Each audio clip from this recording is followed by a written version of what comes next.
waiting for my money.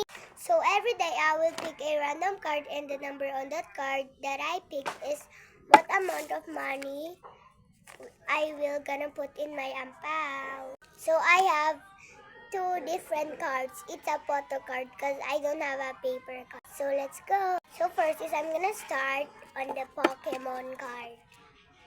Shuffle, shuffle, shuffle. Shuffle, shuffle, shuffle. Now I'm gonna pick a card.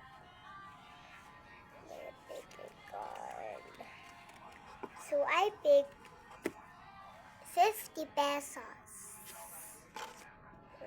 And now I'm gonna pick on the Sanrio card.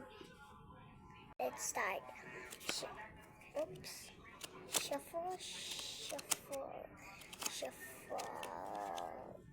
Shuffle, shuffle, shuffle. Now I'm gonna pick a random card. Okay. Please. I picked 100 pesos. So, yung nakuha ko sa Pokemon card ay 50 and ang nakuha ko sa Sanrio card ay 100. So, ang total ay 150. So, 150 ang ilalagay natin sa ating ampao. So, ito yung money ko, guys. Ayan, unti pa lang siya kasi yung mga iba nabili ko na. Nagpa-check up din kasi ako. Yeah. So, this is my money. Bilahin muna natin money ko. So, 200. 400 siya lahat. Kukuha na ako ng 100 and kukuha na rin ako ng 50 pesos.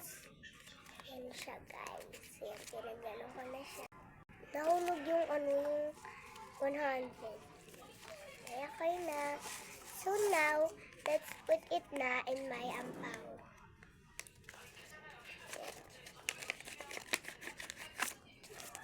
Guys, ngayon ko lang ginawa tong video na to.